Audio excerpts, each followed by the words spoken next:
Liftoff will start in T-minus 10 seconds. 10, 9, 8, 7, 6, 5, 4, 3, 2, 1. We have ignition. It's time! 17 seconds from Game 7 or from championship number 6. Open! Chicago with the lead! Harper got a piece of it. It comes off. The Chicago Bulls have won their 6th NBA championship. Tying run at second, 2 out. Palmero over the head of Jenks. Uribe charges, throws, out! And the White Sox have won the World Series. To the far side around the 8-yard line to Hester. Under it and to the middle at the 15, to the 20, breaks free of the 25 to the 30, to the outside, 40, midfield, 40, 30 to the coast, 20, 15, Hester 5. Oh! Touchdown!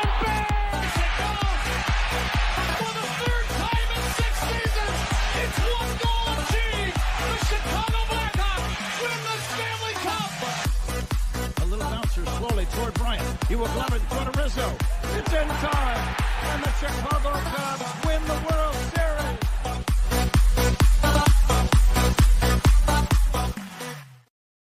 What up, what up, what up? Welcome to Shawn and Maya in the morning on his Hump Day edition. I'm your boy, the SuperBack, Shawn Sierra. Thanks for tuning in. If you're watching us on Facebook Live, well, then I guess you found us on Facebook. And if you're not following us on Facebook, come on, man. Go to Sports Zone Chicago. Click the like button. And now you're following Sports Zone Chicago. Simple. But wait. There's more. Go to the show's page. Go to Shawn and Maya in the morning. Like that page as well. So not only will you be following Sports Zone Chicago, but you'll be following Shawn and Maya in the morning as well. Now, if you're watching us on a YouTube channel, excellent. And if you're not subscribed to our YouTube channel, for real, come on, go to YouTube, type in Sports Zone Chicago, click the like button, and now you're following. Now you hit the subscribe button. Hit the subscribe button, but also click the little bell next to it. That's the notification button, and that'll let you know anytime a show from Sports Zone Chicago is going live. Get it? Got it? Good. Now, if you're watching this on our mobile app, please don't tell me you didn't know we had a mobile app. Come on, man. What's wrong? What's wrong with you? What's the problem, man? We have our own mobile app. So wherever you get your apps from, it doesn't matter what doesn't matter where you get them from, whether it's iTunes or Google Play or Amazon or Walmart or Kmart, 7-Eleven, Zayre, Zemsky, Macy, Montgomery Ward, Venture, Woolworth, Weebles, Goldblatts, Zayre. Doesn't matter. You go there, you type in Sports Zone Chicago, you download it. Take us with you on the go. So not only do you get Shawn and Maya in the morning 3 days a week, not only do you get our other live shows throughout the week, and not only are they archived there like they are on Facebook and YouTube, but I'll tell you what, we give you a slew, and I mean a slew of articles, thanks to my man Clarence Council III. Big up to Clarence for keeping you abreast of all articles Chicago sports related. Now, if you're watching us on a Roku channel, I like that kind of party, baby. If you don't know, you better ask somebody. Sports Zone Chicago, we have our own Roku channel. So if you have a Roku television in the house, do us a favor. All right, download Sports Zone Chicago's channel to your television. Okay. Right to your television, right there. Okay, put it next to the big boys. All right, we're talking next to Hulu, HBO Max, Prime, Disney Plus, Stars. I don't know what to do. Does anyone know when Power Book 3 is coming out again, and Tommy Power Book 4 when they're coming out again? Because I need me my fix of Power Universe. I do. And I know a lot of people didn't like Power. Book 2, the last one with Tariq, a lot of people didn't like the last season. I don't know why. I did. I thought it was good with Noma and the whole 9 and everything, but yeah, I don't know. I enjoy those shows. You know, hats off to 50 Cent. Because, man, he's making a killing off of those. And it's great. I love them. But I digress. Download our channel. Put us there on the TV right next to all the big boys. You guys watching on a big screen. How we're on a big screen, right? Mickey, Vicky, now. You can also tweet the show. You can tweet us at SportsZoneShy. That's CHI at SportsZoneShy. Now, if you want to follow me, just me personally online. You want to know what I did? Let me tell you what I did. I made it nice and easy for you folks. Nice and easy.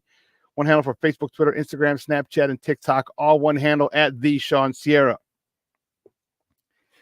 Guys, we had a great show, but I need you to get interactive. So whatever platform you're watching us on, whether it's Facebook or YouTube or our mobile app, leave a question or comment on that platform. It'll come up here in the thread. I'll incorporate it into the show.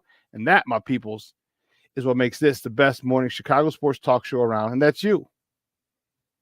All right. So bring them all, baby. Questions, comments, smart ass remarks, because ain't nobody scared over here. And like The Rock said, baby, don't sing it. Just bring it. Man, let's check out the chat. The chat it's going on. Man, it's jumping already. That's what I'm talking about. Cornelius Squall's in the house. What up? To all my sports zoners. What's up, Cornelius? Thank you, Papa, for tuning in. I appreciate it. Michelle Walls in the Mickey Vicky house. What up, sports zoners? Michelle, I thought of you yesterday when I had to do 50 burpees, and I was like, no freaking way am I doing 50 burpees. Bump that. And then my shoulder's still acting a little crazy. It's gotten much better. Don't get me wrong, a lot better, but drop down and push yourself back up. Yeah, I only did 20. I started laughing when I saw that. Off the dub. What's up, Papa? Let's get it, baby. Let's get it. Levette Lee, good morning, Ma. Thank you for tuning in. Happy hump day. Like Off the dub said, let's get it. We riding around, we getting it. We riding around, we getting it. We riding around, we getting it. King Booker World, what's up, Papa? Thank you for tuning in. I appreciate it. He says, salute, chat, and Shawn. Man, good to see you guys. Listen, I don't know a lot, but I do know this. More of the usual suspects will chime in as the show goes on. That, my peoples, I can promise you. I know a lot about a lot, but that I do know. I got another good cup of tea. Oh, man. Man, Michelle, I didn't even do the 50. I ain't gonna lie. I ain't gonna bullshit you. I ain't gonna do the 50. The cap was 13 minutes. It was 13 minutes to get all that done. And there were 10 exercises in there. I got 9 of those exercises done, 50 each. And then I had, I don't know how much time I had, but I just did the burpees last. So I'm like, I'm not going to finish them. I'm not going to do 50. There's no reason in God's green earth I should do 50 burpees in a row. None. So I switched that in jump rope and only got 20. If you saw my post yesterday, it was really funny. So it was Bob's birthday. I don't even know who the fuck Bob is. I don't even know who Bob is. And then everyone's like, so they were singing. They said, hey, they do. We have this birthday song that one of our coaches, Little Feisty, I call her, Jessica. Big shout out to Little Feisty, to Jessica Denst. So she has this birthday song. She finds out she's a teacher, so she'll play it for her kids, and so she's like, "Oh, come on, everybody, let's sing the birthday song," and they're gonna record it and upload it to CrossFit Warehouse's social media page. Just happy birthday, Bob. I'm like, no, fuck Bob and his workout. I didn't feel like doing his 50, filthy 50 workout. No way. So about 4 classes did it. The 5 a.m., the 6 a.m., the 9 a.m. did it. I'm like, what? I'm like, there ain't no way. I'm like, you guys, I don't even know Bob. And I said, anyone from the gym is barred from turning 50 ever again. No one can turn 50. So you go from 49 to 51. That's it. And Mas checking in. What's up, Papa? How are you? Thank you for tuning in. Good morning, buddy. Good morning. Bear down. Bear down. But listen, we got a great show for you at 10 o'clock. At the top of the hour, my man Herb Howard's going to join us. We're going to talk all things Bears. Get his assessment of Caleb, the development of Caleb, the evolution let's just put it that way, the evolution of Shane Waldron. Okay, they've had quite a few. They had a meeting with him, and he seems to adjust every week, which I'm very happy about. Because remember, I was, how my feelings were regarding Shane Waldron and the addition of him, and I thought it was excellent. And he was making me look like an idiot the first couple of weeks. But he seems to be on the right track now, and I like it. I like it a lot. I want to see his take on it and then his take on the defense. The injuries in the secondary, Montez Sweat with not a lot of fanfare yet. He did have a half sack on Sunday. But just all things Bears. So Herb Howard joining me at 10 o'clock, and we're going to talk to him about that. So make sure you tune in with bells on. It's going to be one heck of an interview of a segment. That, my peoples, I can promise you. We have a lot of other stuff to talk as well. We got basketball. You see me rocking my Bulls hat. The Bulls are back today, baby. They're back at home in their preseason. I like it. We're going to see the return of Lonzo Ball, which I'm really happy about. The Blackhawks, there's a new cable channel, Chicago Sports Network, CHSN, is having big time problems. We're going to talk about that. A couple of Cubs, a couple of Cub fans, a couple of Cubs are up for some postseason awards. So we got a lot to talk, man. We got a lot to talk, and I'm looking forward to sitting down and talking with you because I love talking sports, baby. I love it. I love it. It's what I do. It's what I do well. So,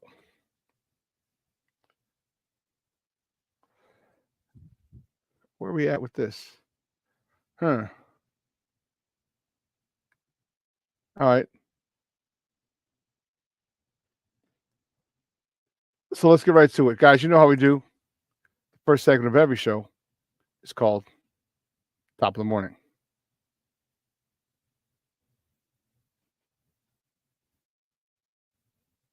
It won't come just when you want it.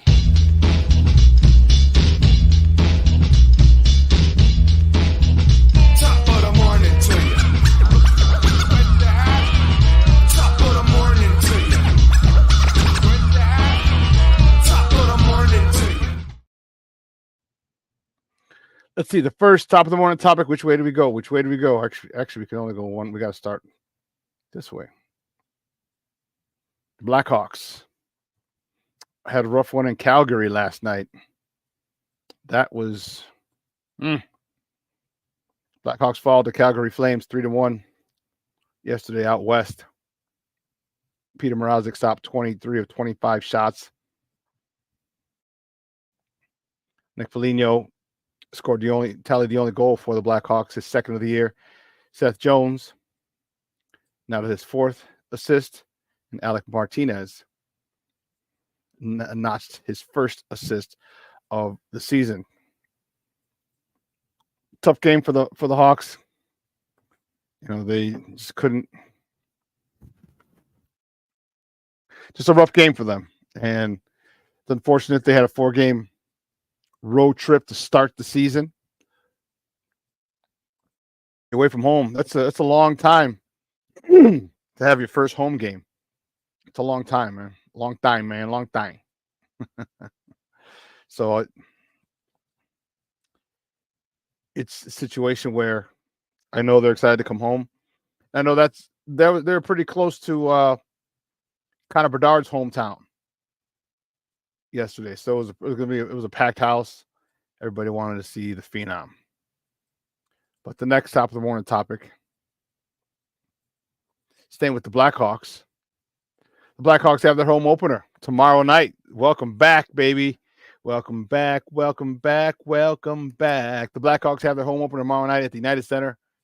Telling you, they are fired up about it. I would be too. I would be too. They're playing the San Jose Sharks tomorrow. Puck drop is at 7:30. You can catch that game on Chicago Sports Network, okay, or listen to it on their flagship station, 7:20 a.m.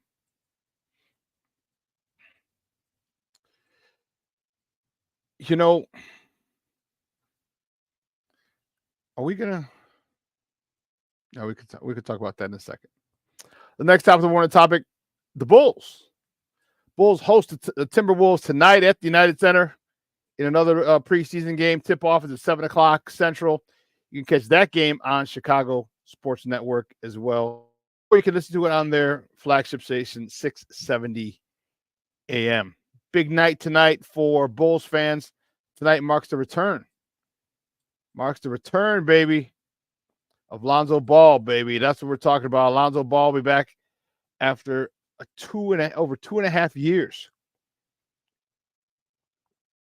2.5 year absence. He would be on the court. Definitely, they have a protocol in place for him. No back-to-backs. Luckily, they're not playing back-to-back. They have a day off. They play Friday at home as well. So I wonder if he's gonna play Wednesday and Friday. But Lonzo Ball is back, baby. He's back. And let me tell you something. I'm excited, but I'm also intrigued. I'm very intrigued as to how this is going to work. Very intrigued. All right, the Bulls have a lot of guards. All right, Lonzo Ball is another good one. This is the last year of his contract, I believe.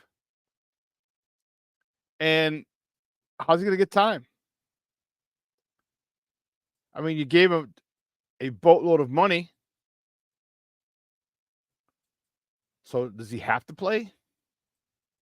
That, my people, is the question. Does he have to play due to his contract?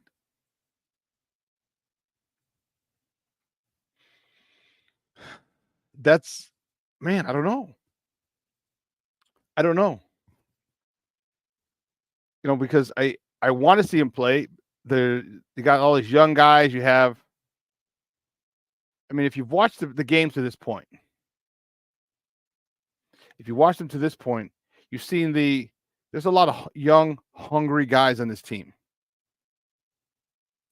And that is something that I love.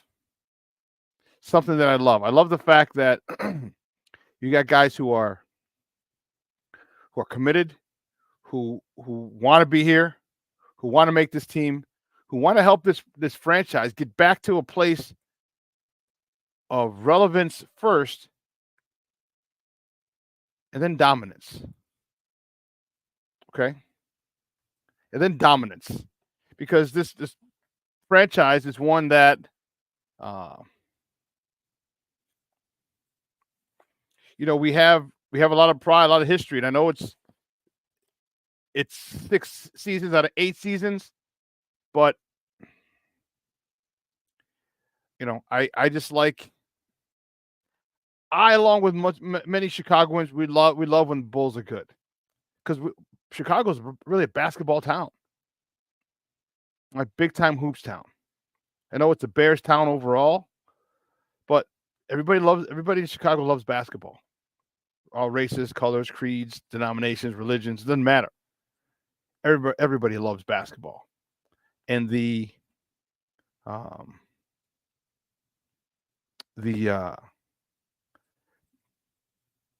passion.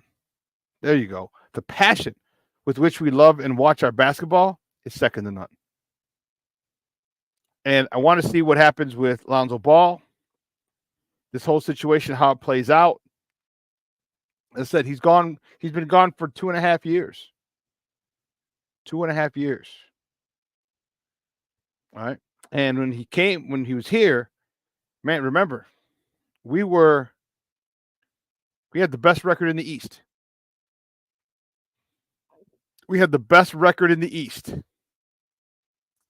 And it was a situation where it was fun again. It was fun again to watch Bulls basketball. Getting out of the break, up and down the court. The fast-paced action was awesome. Awesome. And I'm wondering if we're going to be able to get back to that.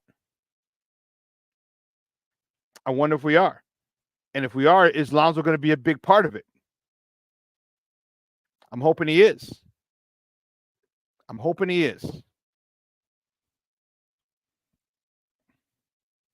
But we're going to find out, because tonight is when he comes back.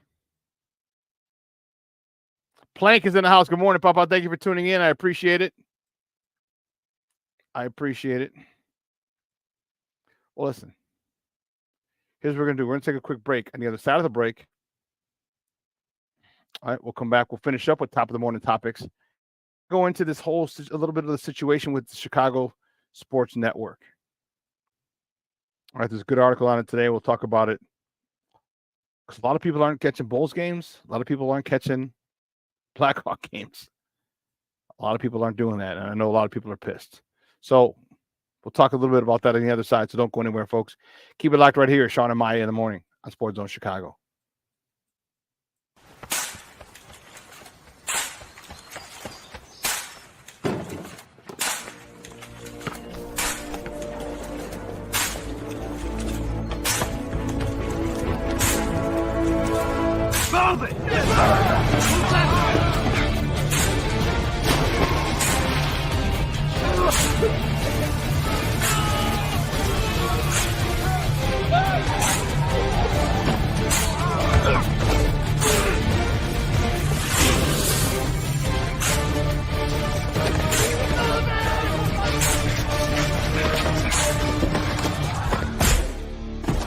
Many will hear the calling.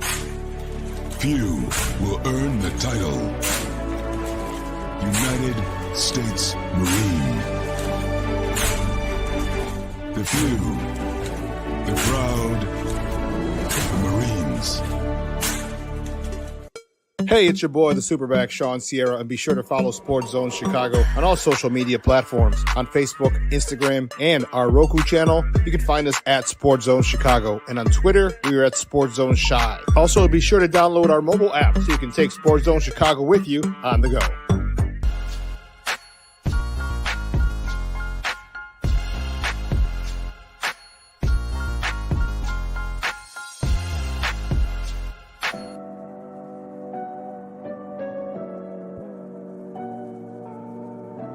How do you take care of your mind health?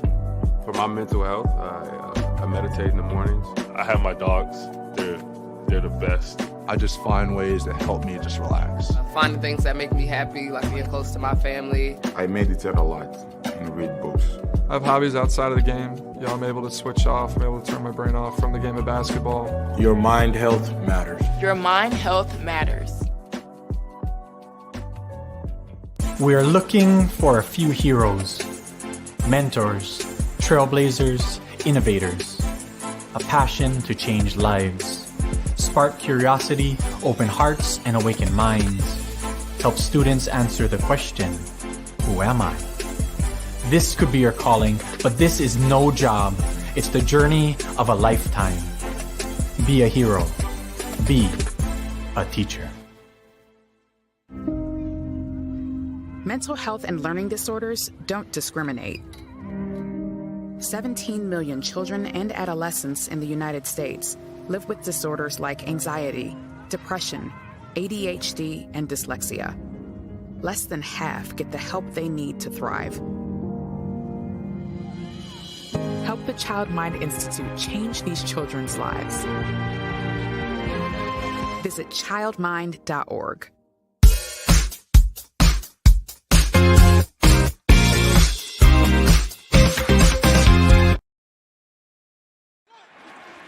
Williams over the middle. Keenan Allen. Touchdown.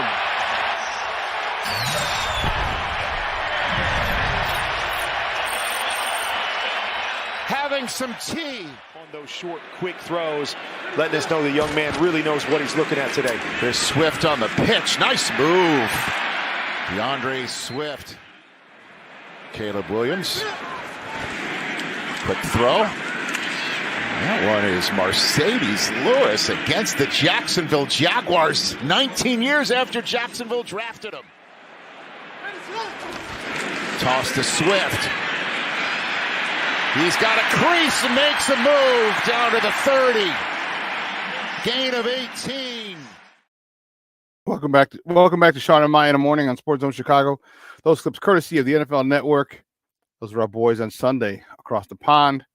A nice 35-16 victory over the Jacksonville Jaguars, who are still out there, by the way. I think the Bears may have cracked the code.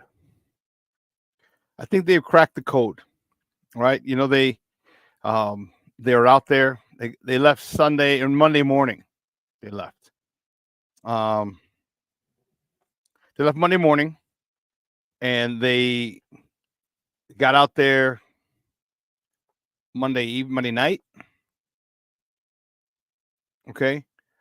They had a regular day off Tuesday, so they kind of slept. Some of the guys slept in, and just tried to get their body clocks right, and just to kind of get on schedule, on England's schedule. Practice Wednesday, Thursday, walk through Friday, Saturday, and Sunday was the game, and they looked good. They came out slow. They came out a little flat. But the rest of from what I was hearing from the coaches and the players, they felt good about being there for so many days, letting their body clocks adjust. And then, if you don't recall, Jacksonville was delayed because of the hurricane. So they got there Friday morning. I think they said Friday morning, Friday afternoon. So, yeah, I don't know how much that affected it, but a lot of people may start looking at it or may start doing what the Bears did. It's a copycat league. So when you have to play overseas, people may say, hey, we may just go out there for the whole week, bump it. All right. At that point, our bodies will have adjusted, and it's just better for us than for the players. So we'll see. They're going to Germany, and I think they're going to Spain in a couple of years. I think that'd be pretty dope. That'd be a pretty dope trip to go to. And I definitely want to make sure that I'm able to hit that game, because it was, man. We'll talk to her about how much fun he had out in London. As we welcome him at the top of the hour at 10 o'clock. So anytime you get to travel, it's awesome.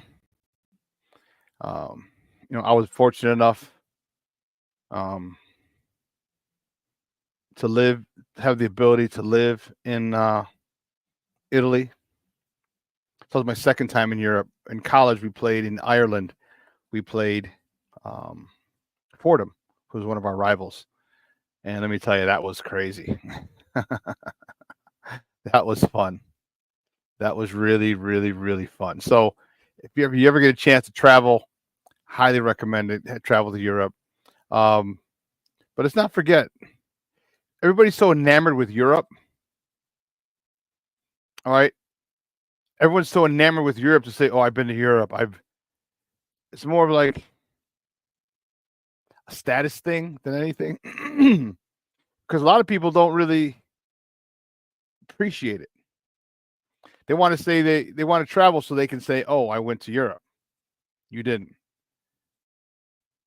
Because let's not get it twisted. Like, Europe is small. Europe fits in the United States. That's how small it is. It fits well within the United States. And let's not forget about the United States. There are a lot of different areas of the country, all right, that can be explored, that are different experiences. All right, let me tell you, Florida's one place, but the Southeast in general is another one. Just the Southeast. If you ever been, and I want to go to an SEC game, Mississippi State, Virginia Tech. That's not necessarily South, but down that way. All right, because it's a different experience from the accents and the dialects, to the food. Just think about the different areas in the United States you can go travel. Travel to Florida, travel to the Southeast, travel to Georgia. Atlanta's a different world. All right. If you're a person of color, it's black person heaven in Atlanta. All right. Then you think about New Orleans. Crazy, crazy town. Then you think about Texas, different from New Orleans in Atlanta. All right. Then you think of Arizona. Okay. Then you think of California. You think of Utah. Then you got the Pacific Northwest. All these, and then don't forget about the Northeast. All right. There's all these different areas in the country to travel. But everyone's so quick to go to Europe. Oh, let me go to Europe so I can say I saw this. I can say I was there. Kind of say I just spent $400 a minute just to be like, homie, you ain't up on this. I get the feeling. I get a strong feeling. That's the reason a lot of people want to go to Europe. I'm not saying that there's nothing to do in Europe. There's a lot of history there. If you're into art and architecture and you know, the Renaissance play. But don't forget, our country has a lot of great places.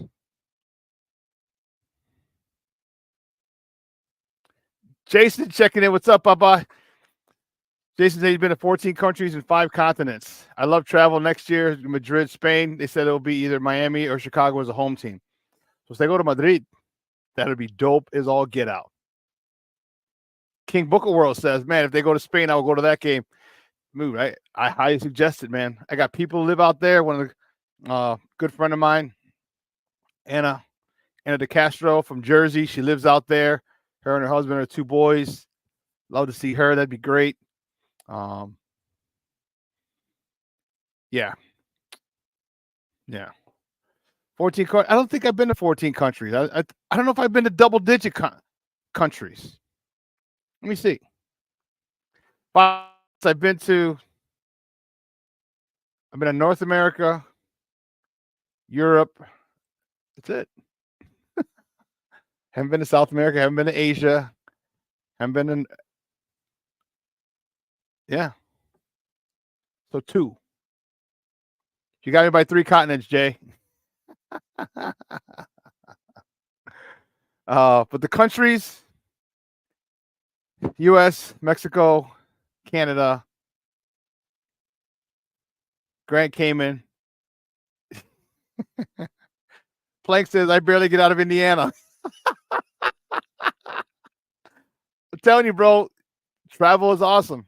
The Grand Cayman, Belize, Honduras, Ireland, Italy. I'm at 8. I think I might be stuck at 8. Wow, I don't even have 10.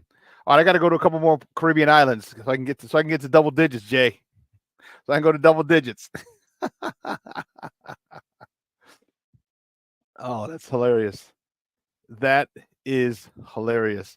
One of the things that I was interested in, one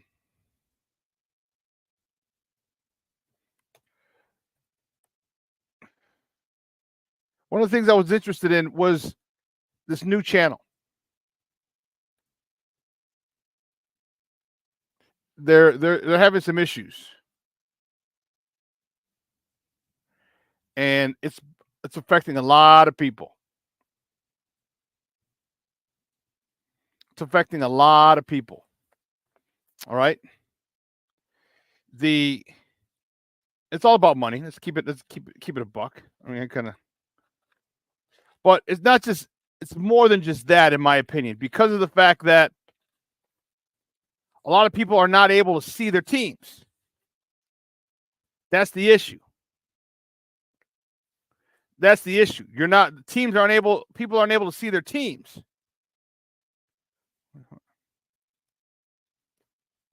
You know, here's why. The Blackhawks, because this was put together by the Blackhawks and Reinsdorf. Go figure. That's why their studio, I think they have 2 studios, but their main one is in the United Center. This new network, Chicago Sports Network, has yet to reach a carriage agreement with Comcast. This is from the Sun-Times, according to Ben Pope. They've yet to reach an agreement with the largest cable provider in the area, and that's Comcast. And it's probably not going to happen before tomorrow. Okay? So you have a lot of people. And not everyone has Comcast. A good number of people. All right, but you can, if you have DirecTV Stream, Uverse, Sound RCN, or regular antenna, you can catch it. Fortunately, I have AT&T Uverse, so I get the new channel. Now, you would think, now mind you, this is not new. They didn't just come up with this idea, oh, we're going to have a new sports channel next week.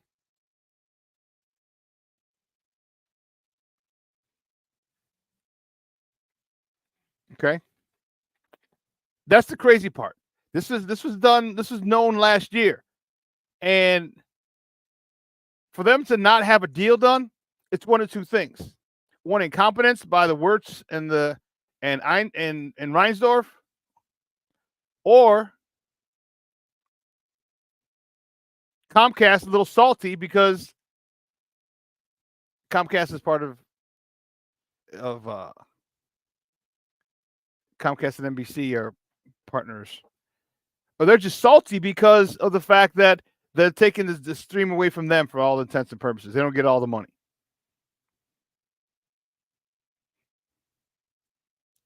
So that's what it could be. It could just be playing hardball, just be mad that they left, that they shut down Comcast Sportsnet. I'm sorry, Comcast or NBC Sports Chicago. So I don't know what it is, but it according to Ben Pope, said it's affected the Hawks' bottom line. Said they're generating far less revenue from local TV piece of the puzzle than they did before. And Wirtz said in this article, what used to be more guaranteed media rights has shifted to where we're sort of in control of our revenue based on ad revenue. That model has shifted. We're betting on ourselves that we can get back up there, and in the short term, it's a factor. Yeah, so if they have it, like the less people who, in case you guys don't understand, like ad prices are based off of the amount of people that it reaches. All right, so if you have, it just makes sense. So if you're exposed to 10 million people will pay a lot more. Why do you think Super Bowl ads are 3 million, 5 million for 30 seconds? Because of the millions and millions of people who watch that game. So with the lack of exposure and the lack of the carriage agreement means not a lot of people, pretty much the entire Chicago area, or I shouldn't say that. The majority of the Chicagoland area can't watch their teams. Can't watch the Bulls, can't watch the Hawks, and God forbid no one wants to watch my White Sox. They won't pick them up until next year. So that's a problem. That's a problem. I don't remember if you recall a couple of years ago, this is what happened in LA. This is exactly what happened in LA. All right. The Dodgers started their own network, and the local cable company, which was the biggest one, I don't remember what the name of that cable provider was, didn't agree with them. Couldn't come to an agreement. So there were millions of people, and if you know about LA, you know they love their Dodgers, Los Dodgers. All the Vatos Locos forever, Holmes. And so they were out for a while. You couldn't catch Dodger games for a while. I don't think it was the whole season, but it was into the season. So this is a problem. Now, I love being able to turn on NBC or Chicago Sports Network now. I love being able to check it out, just like I did NBC Sports Chicago, Comcast Sportsnet. Everything was named before that.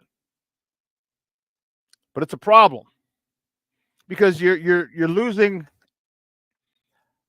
And I don't care about the Wirtz and Reinsdorf losing out on money. I don't give a rat's ass. They're billionaires. They have more than enough money and more than enough revenue streams. All right, the Wirtz own the biggest liquor distributorship in the state. Yeah, they're not worried about money. So I'm not really worried about them losing money. I can give a rat's ass about them losing money. I care about the fans being able to see it. All right, hockey has its own niche. Got popular back when the Hawks, for that decade, the Hawks were really, really good. But the Bulls, everybody loves the Bulls, man. And to not be able to see, like today, Lonzo Ball, how many people, if you had the opportunity, would want to see Lonzo Ball play? You follow me? Guy hasn't been played 2.5 years, over 2.5 years, and you saw the last time we saw him, we were leading the East. We had the best record in the Eastern Conference. Best record in the Eastern Conference.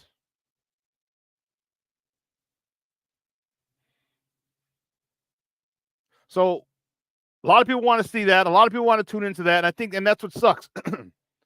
the egos and the pettiness of people in high places affects the little man. Affects the average Joe. Because how can you not being able to come to agreement? How can you not do this? I mean, it was launched October 1st. You knew this for a year. We've heard stories about it. And you can't come to an agreement? You know, what made, I guess it was easier when Comcast, NBC Sports Chicago, and Comcast were getting a piece of the pie. Now it's just, again, I think it's pettiness. I don't know what's going on, but that's just my opinion. That's just my opinion.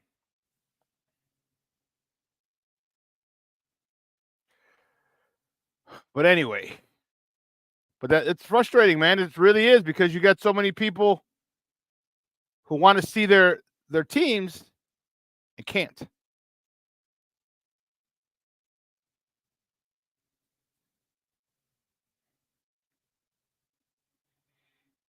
Ben says, "Wait, I've been out of the country. We can't watch the Bulls locally anymore." Well, it depends on what service you have. If your cable provider is Comcast, then no, you can't. They haven't come to an agreement with Chicago Sports Network. And you talk about me being well traveled. This the dude just got back from Greece.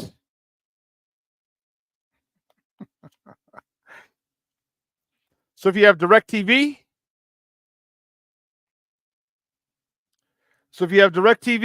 DirecTV Stream, Uverse, or Astound/RCN, you can get it.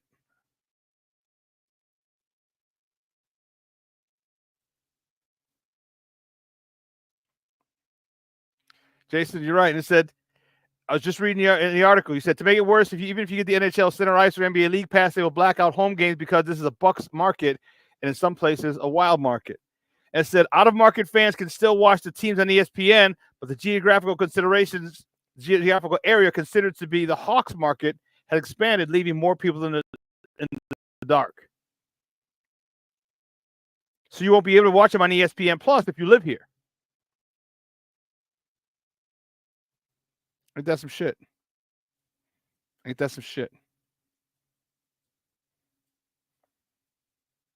Crazy, crazy, crazy when you're dealing with billionaires and billionaire companies.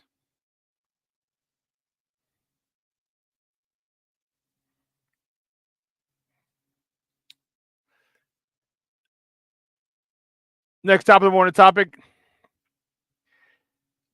Major League Baseball, the playoffs, the ALCS, the New York Yankees beat the Cleveland Guardians yesterday 6-2 to take a 2-0 lead. 2-0 lead.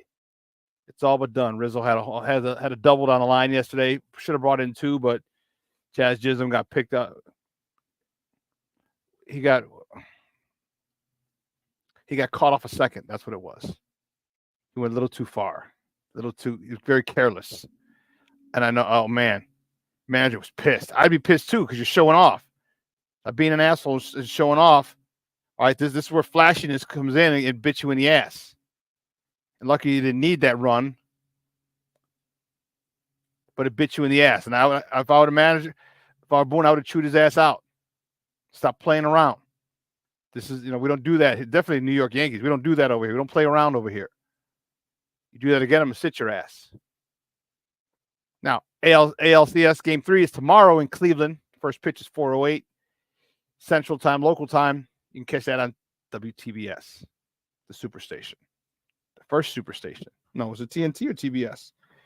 Both Atlanta stations, but yeah. Sticking with the Major League Baseball playoffs, the National League Championship Series, the Dodgers are at the Mets. Game 3. First pitch tonight is 7:07. That series is tied 1 game apiece. Walker Buehler is on the bump for the Dodgers. He's 1-6, going up against Severino for the Mets, who's 11-7.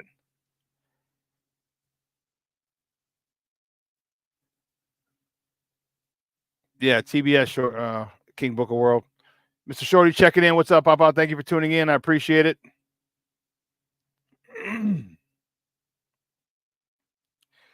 Some good news. Cub fans.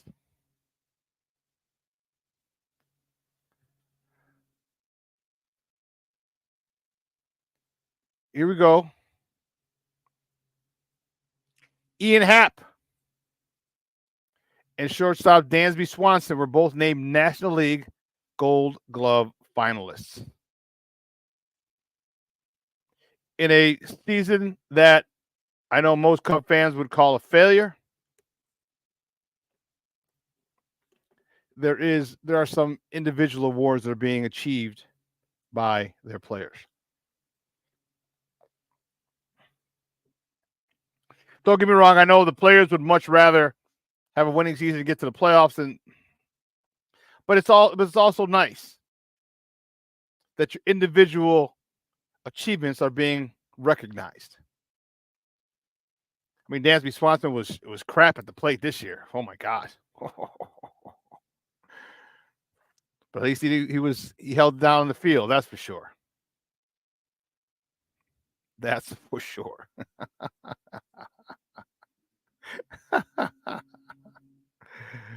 Oh man. I mean, how many times were Cub fans complaining? How many times were Cub fans complaining this year about Dansby Swanson? It was crazy. All the freaking time. I get you. You're passionate about your team. You understand, I get it. But it was hilarious how many times Cub fans were bitching about Dansby Swanson not coming up with a hit, his batting average, and not his RBIs, homers, all the stuff that you want, that you expect from a guy you signed to a huge contract, and he's just not living up to that contract.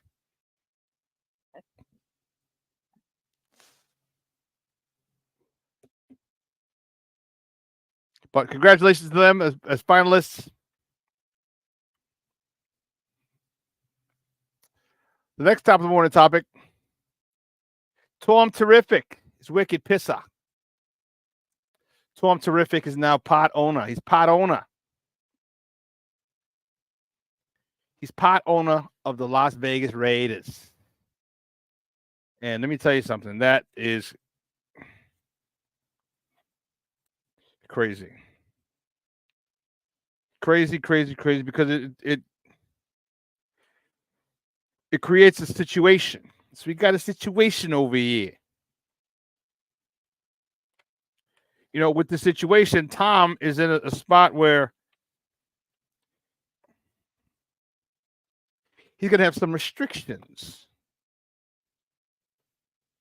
All right, he's going to have some restrictions. All right, because remember, he is now an owner, but he's still a broadcaster.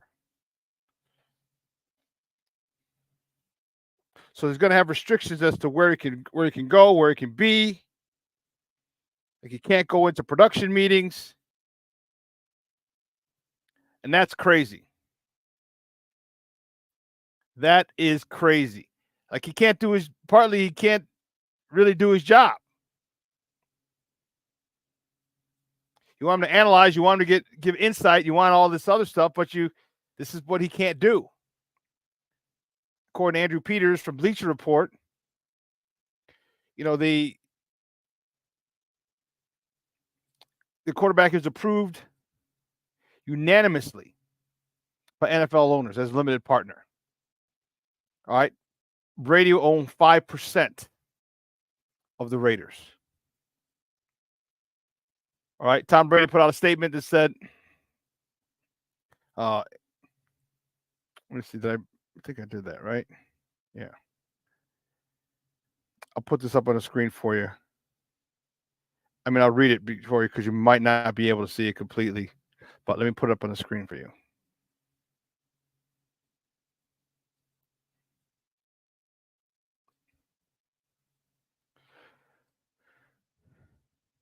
He said, this is a statement put out by Tom Brady. He said, I'm incredibly humbled and excited to have been unanimously approved as an owner of the Las Vegas Raiders. Throughout my NFL career, I've learned that at its core, football is a game of teamwork, resilience, and a relentless pursuit of excellence. The Raiders franchise in the city of Las Vegas embody these same values, and I'm honored to become part of that story.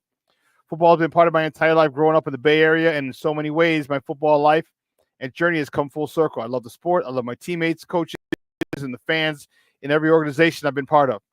Sports brings us together in a way nothing else can. I grew up on the field, and it's a blessing to know I'll be involved in the greatest league in the world for the rest of my life.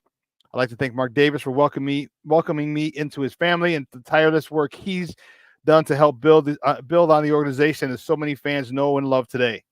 Also, thank you, Commissioner Goodell, for his support, as well as the NFL owners that supported my dream. I'm forever grateful. I'd also like to thank my partner, Tom Wagner, Don Yee, Jim Gray, Alex Spiro, and Larry Delson, as they have been instrumental in helping me achieve this incredible milestone. I'm eager to contribute to the organization in any way that I can, honoring the Raiders' rich tradition while finding every possible opportunity to improve our offering to fans, and most importantly, win football games. Hashtag just win, baby. Hashtag LFG, Tom Brady. So that's what that says. But yeah, so he's restricted because of now he's an owner. So it's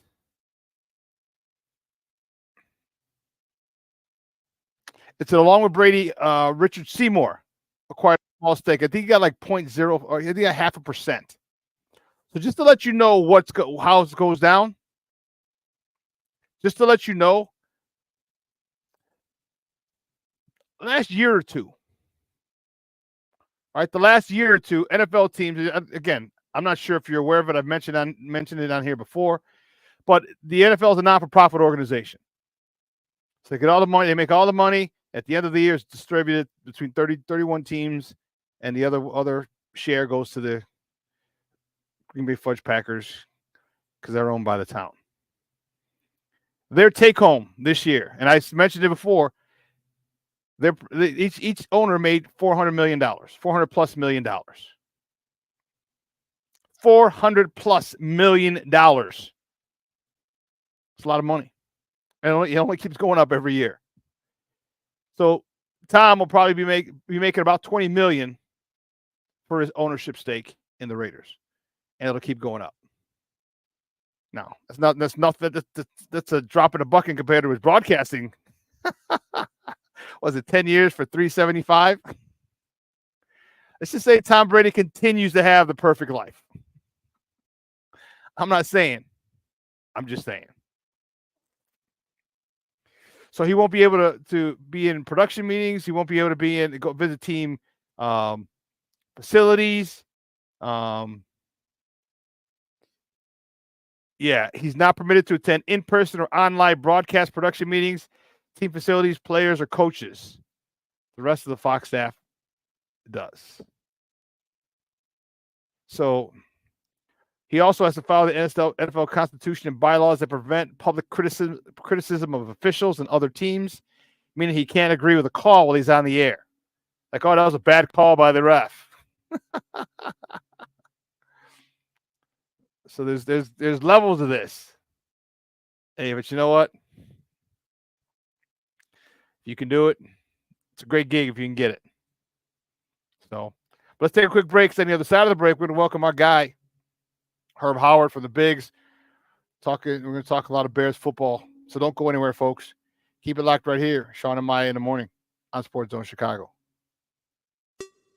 Hey, it's your boy, the SuperBack, Shawn Sierra, and be sure to follow Sports Zone Chicago on all social media platforms, on Facebook, Instagram, and our Roku channel. You can find us at Sports Zone Chicago, and on Twitter, we are at Sports Zone Shy. Also, be sure to download our mobile app so you can take Sports Zone Chicago with you on the go. Time out. How are you feeling right now? Happy? Excited? Angry? Overwhelmed? One of the best things you can do for your mind health is to name what you're feeling. It can sharpen your awareness and help you talk about your feelings with someone you trust. Here are 3 questions to ask yourself. Where are your thoughts right now? In the past, the present, the future? Do you notice any sensations in your body? Is your heart beating fast? Is there a flutter in your stomach? Or are you fully relaxed? What do you need right now? Time with others? Time to yourself? Remember, there's power in this awareness. So find ways to identify what you're feeling today.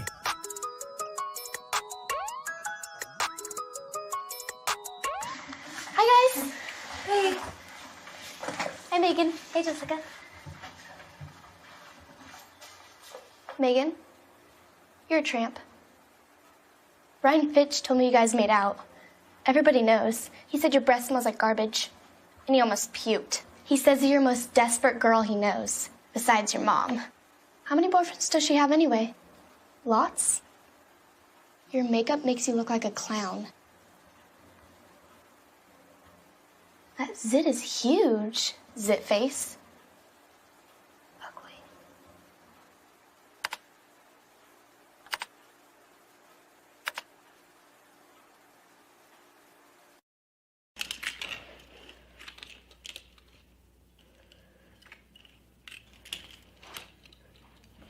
Hey, bud, what you doing? I'm playing with cars. Cars? Can you show me what a car does?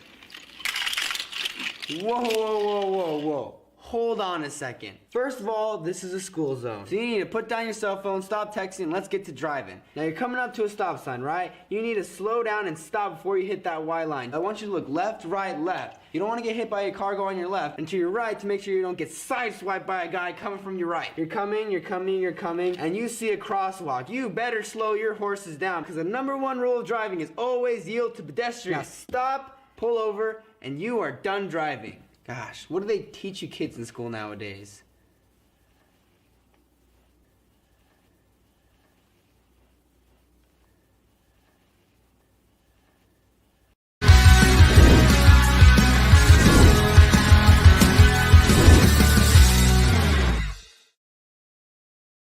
Eight-play drive. Williams gets out of trouble to his left. Now he keeps it again. He's got a lot of room. Williams inside the 5. Let's throw into the end zone. There's Komet doing it all here in London. Just get it away. Williams, nice, quick dart throw to Keenan Allen. Keenan Allen touched 4 yards shy of where they thought he wound up. At any rate, it's 1st and 10. There's Swift on a screen, making his way through, down to the 8-yard line. gain of 20. Welcome back to Shawn and Maya in the morning on Sports Zone Chicago. Those clips courtesy of the NFL Network. Those are our boys, baby. Those are our boys across the pond on Sunday, bright and early. I can get used to those 8:30 games because I was done by 11:30. I started drinking at 12:30. Listen, you know the old saying, you can't drink all day unless you start in the morning. And man, there was a lot of alcohol was consumed that day, boys. Let me tell you. Well, my next guest, good friend of the program, man, he was out there covering the Bears at Tottenham Hotspur Stadium, and you've seen him all over the place. You can find him on Twitter at Herb Howard 411. Guys, just welcome back to Shawn and Maya, our guy Herb Howard. Herb, what's up, Papa? How are you? My brother, what's happening, man? And I'm doing well, man. I'm doing well. Doing well. Still recovering a little bit from Sunday, but I'll be all right. Sound like you had a good time, man. Listen, the Bears put a good product on the field. It was early enough in the day for you to still, throw a few back after the game. And why not, man? Why not? Bro, I didn't get home till 9 o'clock. Man, listen, it wasn't until this morning where I even know what time it is, what day it is. I'm still trying to figure it out, man. Getting over there to London between the 8-9 hour flight and the 6 hour time difference, I've been confused for about a week now about what time and what day it is, and so I'm starting to get my bearings back now. But man, it was a good time, and the Bears handled business, so all's well. Yeah, they did, and that's one of the things that I was happy about. All right, we've talked about the quote unquote easier part of the schedule up until week 10. 9 games, and they're doing what they should do. All right, you get bad teams, you beat the hell out of them. End of story. Nothing more, nothing less. Period. Talk to me about your feelings on how the Bears handle this team and handle this part of the schedule to this point with a couple teams who were supposed to beat and were beating them handily. The Bears are who we thought they were, man. I tweeted out that after the game, and I added a little Denny Green meme to it, a little Dennis Green meme to it about the Bears being who they thought they were. Some people, as Twitter does, takes it out of context, but I'm just saying that the Bears are a good team. We thought they were a good team, and they've shown themselves to be a good team. Good teams beat bad teams badly, right? And that's what they've done. They've beaten some bad teams, and they've beaten them badly, and that's what you're supposed to do to bad teams. And so, we all knew that the first 9 games in their schedule were a little softer than the back 8. We know that, right? So that we knew they had to come in here and take care of business on those first 9. I think 7-2 was a possibility. I'd say that 6-3 was the absolute minimum for them coming out of those first 9. Excuse me, if they were going to be who we thought they were. So far, they've shown themselves to be that. I thought they could have got to the bye 5-1. I didn't expect them to go to Houston and win that game. Certainly, there was a possibility for that, but I didn't think they were going to come out of there with a dub. They should have came out of Indy with a dub. That's when they gave back. And, later in the season, you start to count wins and you start to see where you're at in that bubble in the wild card race or wherever you are. Each one of those games are counting. I hope that game doesn't come back to bite them. But I think so far they are exactly what I thought they are. They're a good team. They're more than capable of beating bad teams. We're going to get an opportunity to find out if they're capable of competing with the great teams, with the elite teams in this league. So we know they're better than the bottom third of the league, and we'll find out they're up there with the top third. But so far, they've beaten who's on their schedule, and that's all you can do, man. I give people a lot of credit for doing what you're supposed to do, right? People talk about, these teams were bad, this defense was bad. That's cool. Then beat them, right? And they've done that. They've done what they're supposed to do. I give them a lot of credit for that. I tip my cap to them. I think they've done a lot of good things to this point in the season. They got 3 more, right, before this thing really gets real. And I know they got a big game coming up out there in Washington with Jaden Daniels and Caleb going at it with each other. But after that, you go to Arizona. Packers just beat them handily. You got to kind of do the same thing, and then you get the Patriots. Then you get the Patriots coming to your crib, so you got to whip on them. You got to win at least two of those 3, right? You win 2 of those 3, and then you get to 9. You get 3 of your first 9 at 6-3, and that's about where I said they had to be. So, like I said, they are who I thought they were. And after that, we'll figure out, what the ceiling may be on this team. Yeah, that's what I had him. I said 7-2 was a real shot. I even thought 8-1, and I said in a very, very, very slim chance of being undefeated. Yeah, no, I agree with that. That was a slim chance of them being. Well, I don't know about undefeated. I didn't think they could go to Houston and win that game, but I thought 8-1 was a chance. But during the game, I mean, Houston pretty much said, "Hey, we really don't want this game." There were opportunities, plenty of opportunities for them to take that game, and they should have taken it, and they didn't. They had the ball with 2 minutes to go. They had the ball. The Bears had the ball with 2 minutes to go in Houston, so they certainly could have won the game. I just, at no point when the schedule came out did I expect them to go do that. So that's all I'm saying. I'm not saying that the game didn't go that way. They did. Yeah. They did have a chance to win the game for sure. I thought 8-1 was very outside doable. reach. That was a possible thing. I thought 7-2 was very, very realistic. I still think it may be.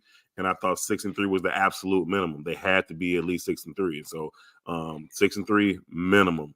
If they do anything less than that, then it spells trouble on the back end. So 6-3 was the minimum. 7-2 realistic. 8-1 was the best I saw for them. And so, we'll see where they land on that. But if they get to 6-3, it still gives them a great chance to get to 10 wins, even if they split the back 8, 4-4. And that's exactly was my thought. Just split those. And we had double digits, and now we're vying for a playoff spot. But damn, did anyone think that this would be the toughest division in football? I mean, you got 5 losses between all 4 teams. It's like some crazy. The Bears and Packers have 2. The Lions have 1, and the Vikings are undefeated. So this is obviously the strongest division in the NFL. Talk to me a little bit about. You talked about they're doing their thing. Talk to me about Shane Waldron. Yeah. All right, the Bears have put up 35 points for the first time back to back. I think in 2013, the first 5 touchdown game back to back since 1956. I want to say. Shane Waldron after the little meeting.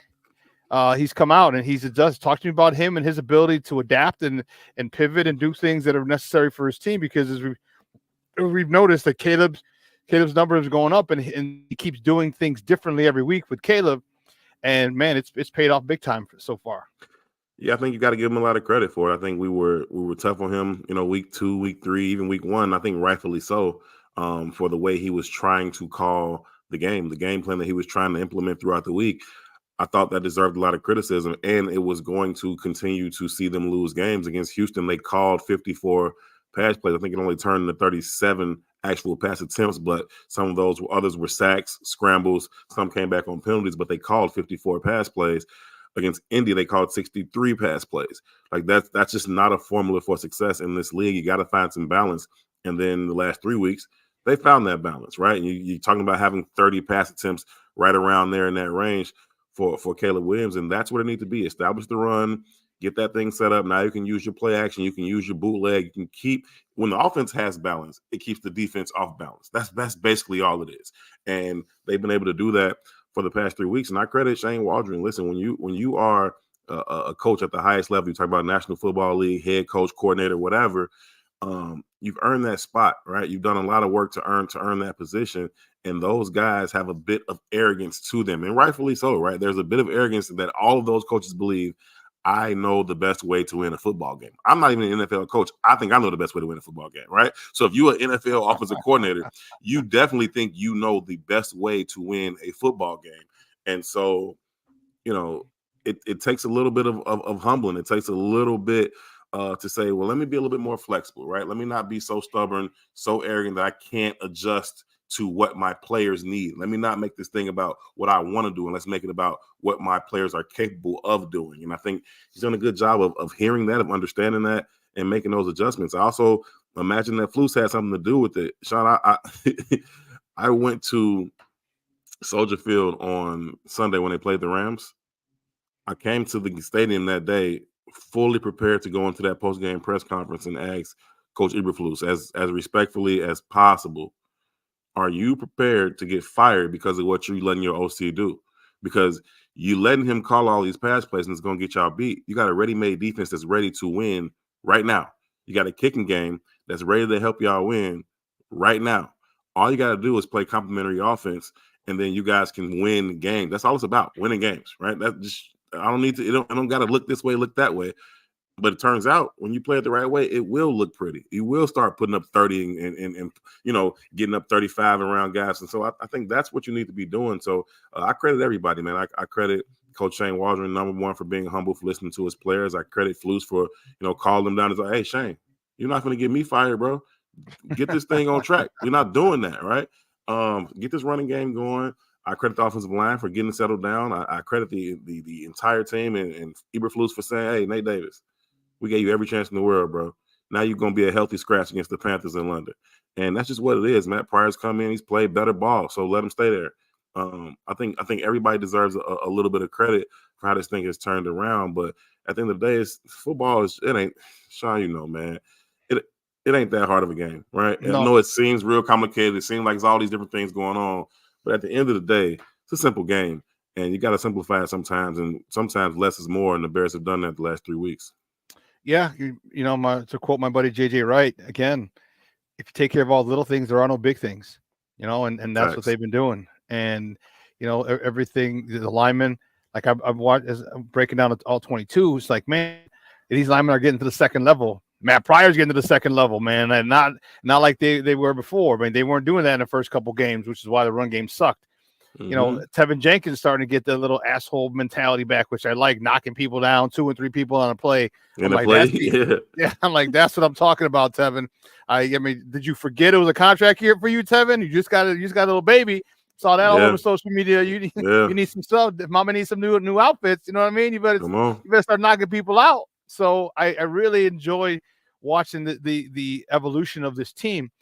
Let's get to the 800-pound gorilla in the room, man. Talk to me about your assessment of Caleb. His quarterback rating's gone up every week. He had a bad pass to DJ in that whole shot that he put too much air under. Yeah, I know he wants that one back. And that was a fastball that you needed. And that's got to be like a John Elway when it puts an X on your chest because you can't even catch it with your hand. You got to catch it off your chest. And what, man? He missed it. He talked about the trajectory of the pass, and a lot of people have too. And I agree, he can throw a different ball.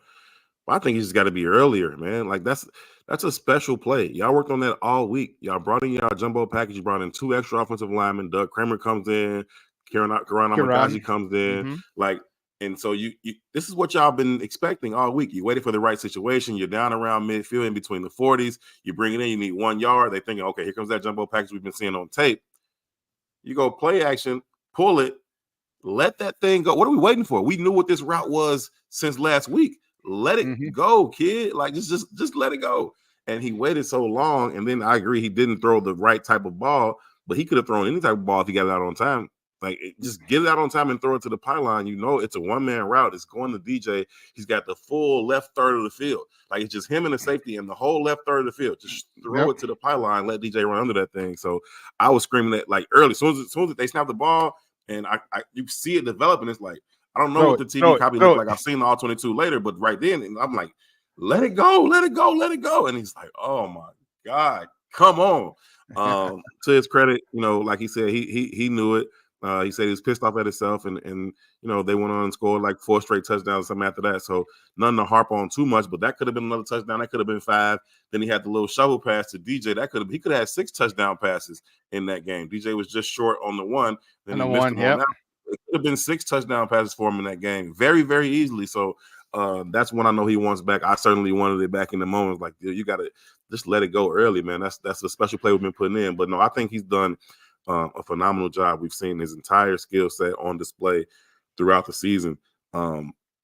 He's athletic enough to hurt the defense with his legs. We saw that on Sunday as well. I don't know what happened around midfield where he was like, okay, that's enough. I'm gonna lay down right here. Fly down on the F. What are you doing, bro? You got another 10 yards straight ahead. Easy, another 10. But that's cool. So he has that skill set as well to be able to beat defenses as they try to figure out, okay, how am I going to cover DJ, Keenan, Rome, Cole, DeAndre Swift out the backfield, Joe Everett. And so sometimes you forget about the quarterback. It's like, oh, I got a free 10 right here. Go take those. And so he has that kind of ability as well. Certainly he can make all of the throws. I've been very impressed with his ability at the line of scrimmage pre-snap to kind of identify what is happening, what the defense is doing, and where we need to, kind of get into. I haven't had a chance to talk to you since, a couple weeks ago when him and Coleman Shelton had the thing on live on TV. Like, yo, we got a fucking fire right here. And he's like, yeah, I know. Be cool. I got you. I got you. Yeah. So like, that's as impressive as anything he's done physically. What he's been able to do mentally, and I think they put a lot on his plate throughout the spring and the summer just to see what he could handle, and he showed himself able to handle a lot of it. And so I think he'll only continue to get better. And I think they'll, some of those near misses that we saw early, whether it's drops like the out in week 1 to Keenan Allen, or missing DJ on some of those throws, or missing Rome on a couple of those throws, those things we see continue to get cleaned up. Every time this kid makes a mistake, it's something simple that's an easy fix. Like even when we talk about the throw to DJ last week, like that's not a difficult fix. It's not like he didn't see him. It's not like he can't make the throw, right? He was a little late and didn't throw the right ball. That's an easy fix. Next time that happens, that'll hit. Now you hate that you wasted that on tape, right? Because you've only used that package for one reason. Now you use it for a touchdown, it doesn't hit. So kind of wasted that on tape. But next time that comes around, he can hit those things. And so that's what I'm encouraged by, man. All of his mistakes are small, easily correctable things that he certainly has the ability to do. And so I'm very, very encouraged by what I've seen from him so far. Talk to me about how important Shane Waldron role he plays, because I like what he's been doing. I'm talking Caleb. I like what Caleb's been doing as far as getting there, and you talk about checking out of plays and altering plays and setting up protections and all that stuff at the line. But that starts with Shane Waldron, because if you don't give this quarterback enough time, if you don't get that play in on time, he can't get to the line and make these plays. He's done a much better job of getting those calls in early. They're able to break the huddle. And then with his ability to pick up the defense, kind of see what they're doing, understand what they're doing, make changes. A lot of it has to go to Shane Waldron and his evolution in this 5 week season, 6 weeks so far. Yeah, I think that you can't get to level 2 without level 1, and as protection is the first thing, right? I don't care what you want to do. I don't care what route you want to run, what combination of receivers you have. We got to be able to block this thing. That's number one. And I think that everybody's done a good job of it. I think Shane Waldron's done a good job of it. I'm sure the offensive line has done a good job of communicating these things. I know Coleman Shelton hasn't been dominant physically, but mentally, just in terms of being able to ID some things and help out that rookie behind you, that helps. And then also Caleb himself, right? I remember, some point this summer, I asked him in a press conference where was he furthest away from where he wanted to be? What component of his game was furthest away from it? And he took some time and gave me a great answer. And he talked about blitz pickup and identifying where these things may be coming from and how they can, make sure they're protected. And so you can tell they've put in the work on that. You got to give Coach Waldron a lot of credit for that. You got to give O-line coach credit for that. You got to give Caleb a lot of credit for that. And I see Cornelius in the chat saying you also got to give DeAndre Swift and these backs some credit for that, because they've been able to identify when they need to, come across the formation and pick up some of these guys. And they've done a pretty good job of it. Also, using the screen game the right way, right? Utilizing the screen game the right way. And I'm still not in love with the wide receiver bubble screens. That still hasn't really worked for them yet. Yeah. But the running back screens, the tight end screens, those have worked. And you got Caleb, who's willing to hold the ball just a little bit, just an extra tick longer, let the defense come to him, and then dump it over their heads or throw it around him, whatever arm angle he needs to use. And so that's worked out well. And so that's been very, very impressive in terms of how they figure out how to deal with these pressures, because anytime you have a young rookie quarterback, these DCs are going to try to bring as many complex looks as they possibly can. And, the Bears more recently have handled them. Yeah, they have. And guys, we're joined by Herb Howard, the Bears beat writer for the Bigs, talking Chicago Bears football here on Shawn and Maya in the morning on Sports Zone Chicago. So the offenses look good, and I'm really, really happy with their trajectory. Talk to me about the running game and how do you like that? This O-line I don't know where this combo came from, because they were a Swiss cheese offensive line early on, and we were getting 30, 40 yards a game. It was unbelievable. And all of a sudden, man, you take out nasty Nate Davis, and things start going a little better. You're consistent. You stick with the run game. Talk to me about that run game and how you like the development of it, and also you like the development of Swift. I still don't think he's a good in between the tackles runner, but he's been running between them tackles. No, I think. Listen, DeAndre Swift had a great summer, man. I mean, he had a really good training camp. You saw how explosive he was, but you also was able to see how he would be a one-cut runner. He'd get downhill, he'd make a decision, and he's not afraid to hit it up in there. You think, he may be some type of scat back, but he's a lot more physical than you think he is. You see him up close, he's very well built in his lower body. His legs are really, really big, really, really strong. He has that kind of ability. His contact balance isn't all that great in terms of being able to bounce off different tackles. But I think the bigger issue for me earlier on the season in terms of the running game was the way they were trying to run it, right? And so some people were saying, because I was talking about how they've thrown it so many times against Houston and Indy, and some people were like, well, they got to throw it because they can't run the ball. Well, it's not that they can't run the ball. You're trying to run it the wrong way. You're trying to run it out of 11 personnel, and then you want to throw out of 13 personnel, and then you want to get down the goal line, and you want to be cute down there as well. Like, no, you have to get to a space where you are running out of advantageous running formations. Get into some traditional run formations and then run the football, right? Don't tell me you can't run it when you're running it with 3 and 4 wide receivers on the field. Don't tell me you can't run it when you got the smallest person on your team, DeAndre Carter, blocking the DN on the goal line. That doesn't tell me you can't run the ball. You're trying to run it the wrong way. And now they've been running it in much more traditional ways, much more effective ways, and it's been working. They've been running the ball with 2 tight ends on the field, running the ball with 3 tight ends on the field. They've been bringing in extra linemen, whether it's Doug Kramer at fullback or Amagashi as an extra tackle. You bring in these guys so that you can run the football, and that's what they've been doing lately. And I think that, as much as anything, is why it's been working. I never thought that DeAndre Swift forgot how to run the football. I never thought that they were incapable of moving guys. I thought they were trying to trick defenses too much. Like, hey, we don't need to trick nobody. Line up, move guys, and let's go. Yeah, and that's when I asked the question last year to Justin about it. Do you have anything of a jumbo? And when he told us like that, man, we have it. We just didn't run it, and that was the one thing. And then they ran it the next week, and I was like, good. I'm like, thank goodness. And now when I saw Doug Kramer, dude, I got goosebumps, chilling time. I was happy. And man, he was moving people, bro. He was moving, and also what I liked, and to piggyback on your point, we weren't asking DeAndre Swift to run inside as much. You got him toward the edges, and you weren't asking Roschon Johnson to get to the edges. They had him running inside. Like, stop getting Roschon Johnson on the outside. That's not his spot. That's not his bag. All right, get him going north south, and let him do his thing. And now that you got a 300-pound guard with a head start, dude, that's beautiful. And I love the thing that Shane has done. And man, to me, that's awesome. And that's the identity. Remember, I even asked Coach Flus last year, like, what your identity is. Like, man, and now it's like, we're gonna punch you in the mouth. 3rd and 1, 4th and 1. You know what we're doing. You know, our big boys against your big boys. See if you can stop it. We got a power runner behind us, and we got the guard with a head start. And I love that mentality because it permeates through the whole team. Let's go to the other side of the ball, which they don't need any more motivation. Them dudes are balling. Talk to me about this defensive line. You know me, I said the best acquisition this offseason to me was Shane Waldron. But I also said the second best acquisition was Eric Washington. Talk to me about this D-line and how they are just destroying people, particularly Gervon Dexter, who's on pace for double-digit sacks from the 3-tech position.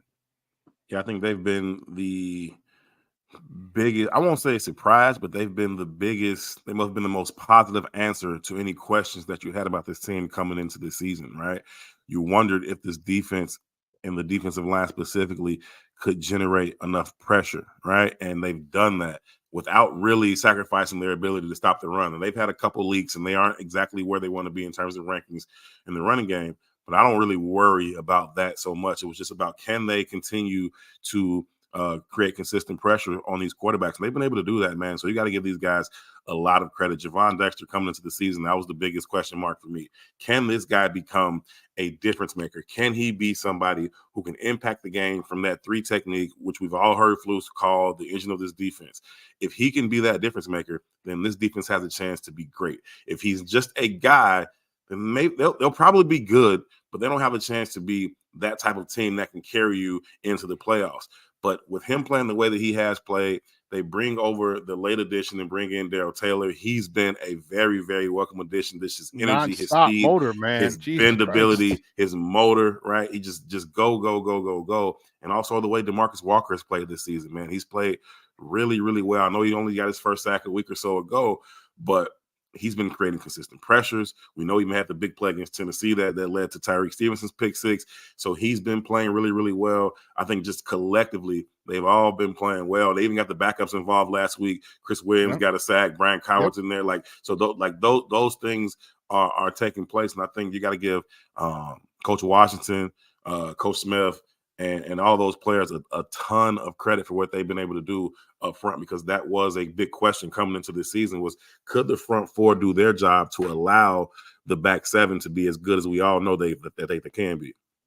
Yeah, and the back seven is performing big time. They're taking about, what are they, third or fourth?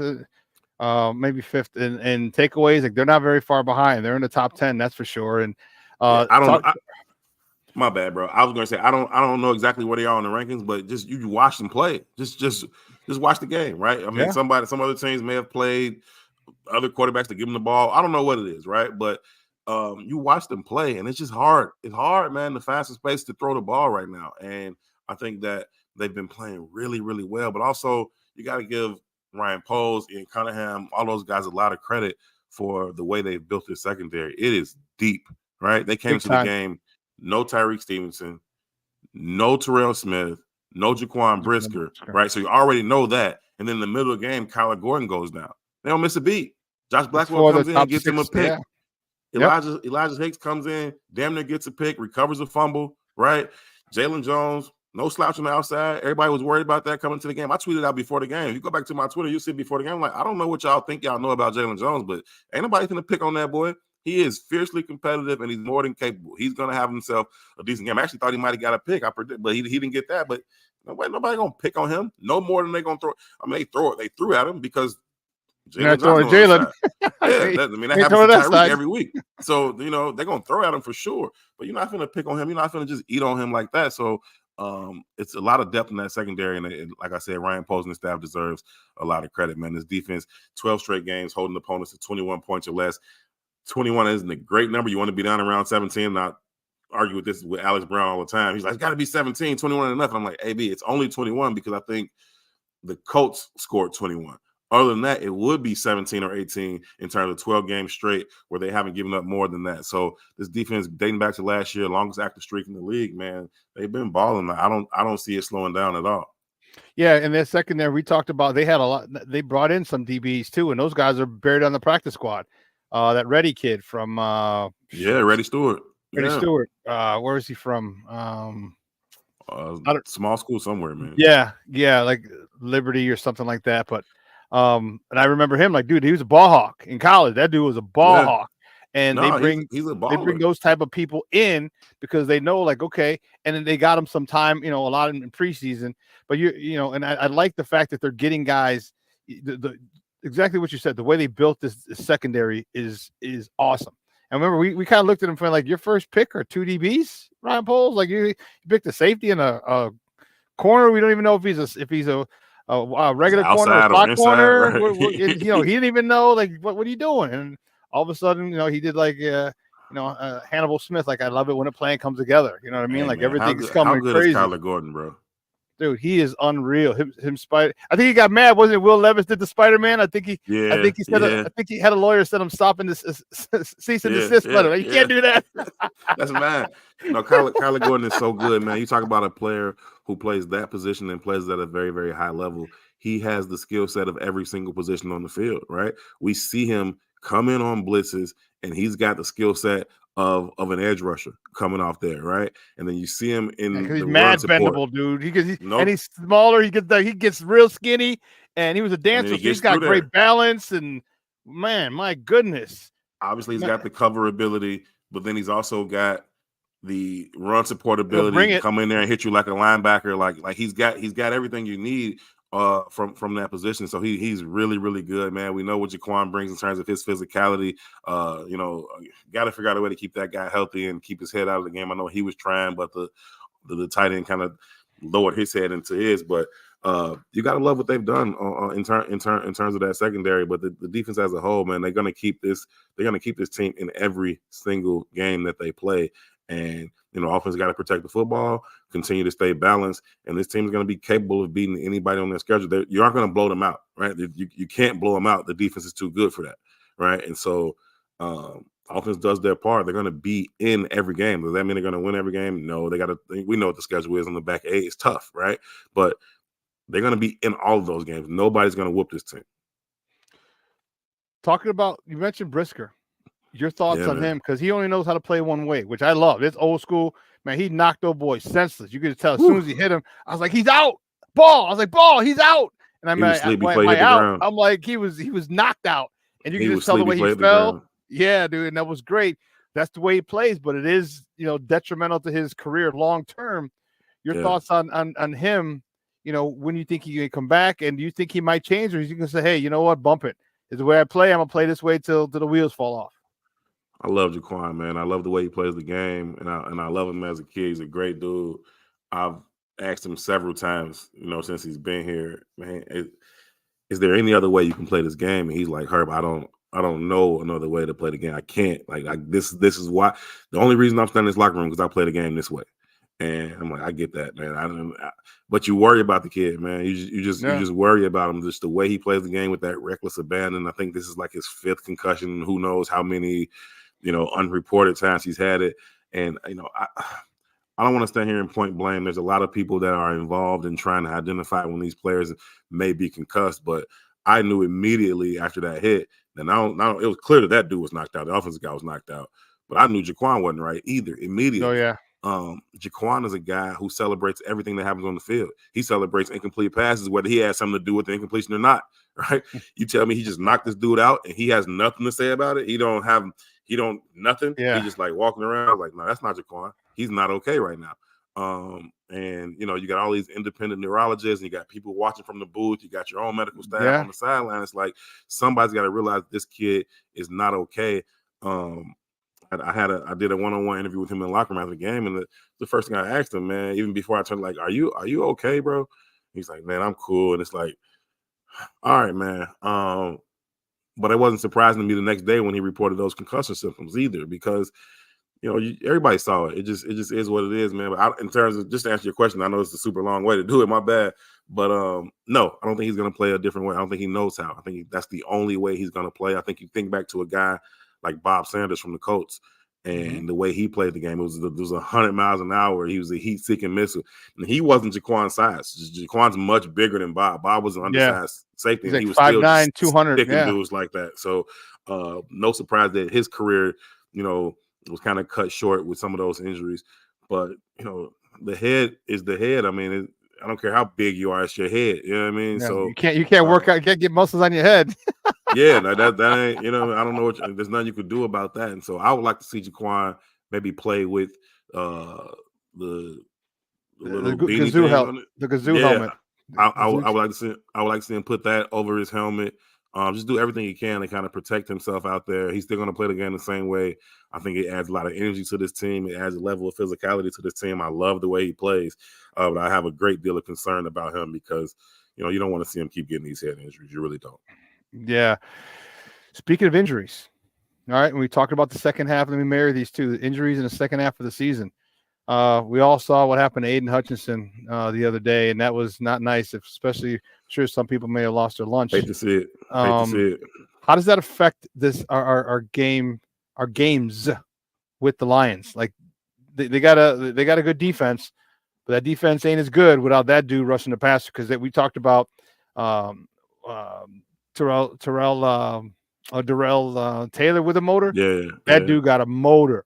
All right, and that's what got him the NFL. That's what got him, player of the week, multiple players of the week. How does that affect our matchups, our two matchups he's done for the season? How does that affect our two matchups with the Detroit Lions and the Detroit Lions rest of their season? Because without your top pass rusher, your defense is going to take a big hit. Now you're putting a lot more on your linebackers, a hell of a lot more on your cornerbacks, on your DBs. How's that going to affect them? But especially when they play us. Yeah, number one, you just hate to see that, man. I don't care that it's a division rival. Like you hate to see that, man. I mean, we've been out there on the field, and you want to beat the hell out of a guy. And between those whistles, you might want to kill a guy, but you don't want to see that happen to nobody. Yeah. So, man, that's number one. But the game goes on, and it does have an extreme impact. Not only he's their best pass rusher, he's their best player. He's the best player on that team. And every offensive coordinator has to spend all week trying to figure out how to stop number 97 from wrecking your game plan. He has that kind of ability, and he limits everything else you can do because you got to bring him, you got to leave a tight end in, you got to bring it back, you got to hit him, you got to double team him. So he impacts everything else that you want to do. And so they aren't as good without him. They no way around that. I mean, you can try to go in the locker room and tell guys, hey, we're going to move forward. And I'm sure Coach Campbell is going to do all of that. But they aren't as good. You don't lose a player of that caliber and remain the same. And so they got to figure that out. And maybe they go out and try to get a guy like Max Crosby, right? The Detroit Lions have Super Bowl aspirations this year. They think they can win a Super Bowl, and they can't let a broken leg derail that. And so if they got an opportunity, whatever it's going to cost them, to go get Max Crosby, then they need to probably go see if that's a possibility. If the Raiders are going to have a fire sale, then go see if you can go get that kid, and that'll be a sufficient, adequate replacement for Aiden Hutchinson. That remains to be seen whether they do that or not. But in terms of how it impacts the Bears, it's a huge impact, man. That dude is a stud. He's one of those guys who's a defensive player of the year caliber type of guy. He's him, Max Crosby, TJ Watt. Like there was those types of guys just have that nonstop motor that you got to double team and triple team. And they're still just gonna keep coming. So it's a huge loss for that Detroit Lions team. And you also got to think about the Bears outplayed them twice last year. Yeah, they did. Right? Well, let's be clear. The Bears outplayed them twice. One game in 55 minutes. Yeah, so even with him on the field, the Bears outplayed them twice last year. And so now you're talking about without him, if they don't figure out how to at least mitigate that loss, I don't know that they can go on the same run that they hope to, right? In terms of number one, winning the division, number two, going on a Super Bowl run. I don't see that as a possibility for them without him unless they go get Max Crosby. You can't just go get a guy. It's got to be a motherfucker, and it's only one that might be available. Yeah. And how do you think their offense? You think their offense going to? Because they got a dope offense, dude. They got tons of. They got weapons. You think they can? You think they can? They win shootouts and say, hey, maybe we don't get Max Crosby. Maybe he's not available. Maybe we do just go get a guy, but we'll take our chances with a shootout with you because we got tons of weapons. Now that's Bears specific to me, right? When you say them getting into a shootout, that gets Bears specific for me because I would love that, right? And I think Coach Flus and Coach Washington would love that. Let's get into a shootout. Bring that, right? Let Coach Hoke and his boys on the back end get into a shootout with Jared Goff. First of all, they make Jared Goff look bad all the time. They always taking the ball from him. So you tell me now he's trying to score 35 and 40 on you? Bring that.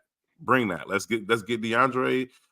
Let's get David Montgomery out of the game. Let's get Jahmyr Gibbs in terms of running the ball out of the game. Let's just try to throw the ball at this defense. Let us pin our ears back and get after Jared Goff and let him throw the ball at Jalen Johnson and all those boys.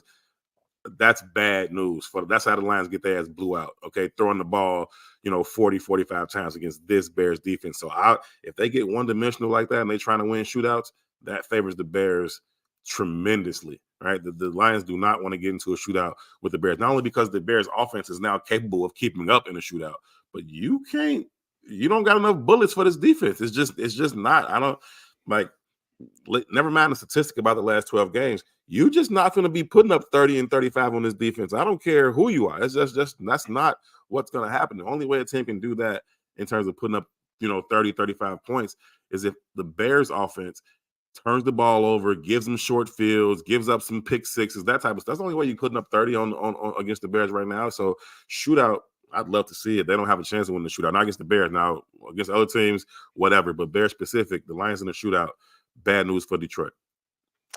Yeah, well, I hope it doesn't get to that. I hope we just beat their ass, yeah, man. Both times. Defense go to work, Caleb go to work. Where do you think we know about the next 3 games? All right. Yeah. Is that when you think the training wheels come off? Because that's what I said. I said I think the training wheels come off. They'll definitely be off by the Packers game. But in this last 3 game between the bye and the Packers game, there's 3 weeks. Do you think the training wheels come off, Caleb? I think. Where do you think his grasp of the offense will be? Because it's a lot better than many people anticipated right now. Where do you think it'll be in these by the time we get to week 11 and the Green Bay Packers? Yeah, bro. I don't think the training wheels are on him right now, to be honest with you. Okay. I don't really see that right now, man. Like I said, they were trying to throw it way too much. And I thought it was very prudent of them to say, hey, let's not throw it so much. I don't think he ever needs to throw the ball more than 30, 35 times a game. I don't think that's a successful formula for this team. Your defense is too good. Your kicking game is too good. You're going to win the field position game. Let's try and win the time possession battle. Like, let's keep the defense off balance. I think that's where he thrives, right? And so people were excited when he threw for 360 or whatever against, was it the Colts or Houston? Like, they lost the damn game. Like, I don't care they threw for 360. They lost. Yep. He threw for 226 the other day with 4 touchdowns. 23 or 29. That type of efficiency is what I'm talking about. But I don't think they're doing that in terms of doing it with training wheels on, where everything's this, lateral pass or horizontal pass where they're playing the game. This is where they're still taking their shots down the field. They're still creating explosives against the Panthers. They created the explosives against the Jaguars. They created explosives. He's got some autonomy at the line of scrimmage to figure these things out. So I don't think they're, have training wheels on them or boxing with kid gloves. I don't really see that. I think they're finding out the best way for them to win the game. Now, can he continue to improve? Can he continue to add a couple more things to his plate? Sure. And I think this offense will continue to get better as the season goes along. And hopefully by the time they get to that, week 11, when the Packers come to Soldier Field, they are even at another level. And I expect that they will be. But in terms of, him just having more responsibility, I don't know. I feel like they're putting that on his shoulders right now. I think he's handling it pretty well. I just think that you're going to start to see this offense continue to evolve now that Keenan's back healthy, and it's like there's a problem. Who are you going to guard, man? I saw a chart earlier, and forgive me, I don't know who put it out. I would acknowledge who put it out, but I saw a chart, and it was talking about the percentage of routes run where they are single covered and the percentage of them winning on that route when they're single covered. And first of all, Amon-Ra St. Brown, don't ever single cover that dude, right? He had the least amount of times where he's single covered, but he's way at the top of the chart in terms of winning that percentage. Like every time he's single covered, which they don't do often, he's smoking dudes. Like just don't ever even think about that. But what was more relevant to me was that the Bears had their cluster of receivers all in the middle. All of them were in the middle. They were in the middle in terms of percentage of times that they were single covered, and they were also in the middle, upper middle, to where they were winning those routes. And what it says to me is eventually you're going to have to figure out, okay, which of these guys can I single cover? And you're trying not to let any of them be single covered too often, but when they do, they're all winning. And so now you got Keenan back, you got DJ Moore, of course, you got Rome doing his thing. Even DeAndre Carter was in that same cluster. And so you got to pick your poison. And so for me, as this offense continues to evolve, I talked to DJ in the locker room in an interview after the game, and he was like, man, we just all activated. Everybody's activated. I'm activated. Rome, Keenan, Cole, the tight ends, running backs, everybody's activated in this offense right now. And it's a problem. It's a problem for defensive coordinators. And I think that, as much as anything, is what I'm excited about, is this thing just continues to evolve. I said to somebody, it ain't Caleb Williams' business. I even asked Keenan this, like, it ain't his business who gets the most targets in a week. That ain't, and y'all shouldn't put that on him. Like, oh, throw him to, it ain't his business. I'm going to come up to the line of scrimmage, read the defense. I'm going to go through my progressions. I'm going to let my feet and my eyes be tied together, and that is where the ball's going to go. Now, sometimes that may mean you get 12 targets this week. It might mean you get 3 targets this week. I don't know. I'm going to take the ball. I'm going to let the defense and the coverage dictate where this ball goes, and you got to pick your poison because somebody's going to be open, and it's a really, really good thing to see. But I think he's got plenty on his plate, and he's handling it well. I expect him to continue to handle it well. Yeah, and you stole my thunder because that was my next question. Like, Sorry. Talk to me about the growth. Excited. You thunder stealer, you Mother Hubbard. I get excited when I'm talking ball with you, man. I'm looking down here in the corner of the clock. I'm like, it's 10 feet. We've been out here for 50 minutes. He's gonna kick me off soon. I'm still talking ball. Let's go. my one of the things that the question I was going to ask you is talk about the maturity of and maybe it's not just Caleb, and I'm sure it has something to do with Waldron. But man, he had 7 different receivers this past week. He had 6 different receivers the week before. He had 8 different receivers the week before. Dude, that's a KG vet. That's a KG vet. I'm not relying on one guy. I'm not relying on my friend Rome. I'm not relying on the veteran Keenan Allen. I'm not relying on the number 1 receiver DJ Moore. I'm not relying on my tight end. I'm relying on my favorite guy is the open guy. And talk about how that. I mean, and he's doing this as a rookie, as a 22-year-old rookie. Yeah. And it's impressive to me that he's doing it at such an early stage. And it wasn't this week. It's been the last 3 weeks. And this is only going to get better. So it really puts a lot of stress on defenses and defensive coordinators. Like you said, you talked about the win rate on man-to-man. Like if you go man, like, okay, let me try to keep – we'll try and hide this guy. And no, Caleb will find him. Caleb will find him. And all these guys are big play players. DJ can take it to the house. Keenan can take it to the house. Rome can take it to the house. And depending on how far you went, I said by 40 or 50 yards in, even Cole Kmet can stumble, bumble you over and get to the house, as we saw. So I go back to that Rams game when DJ caught his first one down there on the goal in the red area when they found themselves man-to-man on the linebacker. That's stealing, right? That's stealing. And somebody's like, well, who gets the credit for that, right? Is it Shane Waldron for designing it? Is it Caleb for recognizing? Is it DJ for beating his route? I say, yeah, all of them get credit for it, but also Ryan Poles gets credit for it. That was the design. That was the plan. That's what we talked about all spring and summer and bringing in all these weapons. And you cannot cover everybody. You just cannot do it. We got Cole Kmet, you got Keenan Allen, you got Roma Dunze, all these big body guys, and you're down the goal line. You worry about, them kind of just bodying you up for a fade or boxing you out for a jump ball. And now you got DJ one-on-one with a linebacker. It's stealing, right? And so you give everybody some credit for that, for bringing all those guys in. And then you give Caleb just a ton of credit for, like I said, just minding his business, bro. Like that, it ain't my business. I used to tell people, it ain't my business how many targets you got. That don't have nothing to do with me, bro. Now, as long as I can get back to the huddle or get back to the sideline and look you in your face and tell you, or we look at the pictures or we look at the app pass, whatever, and say, hey, I went through my progression. This what was open. That's where the ball went.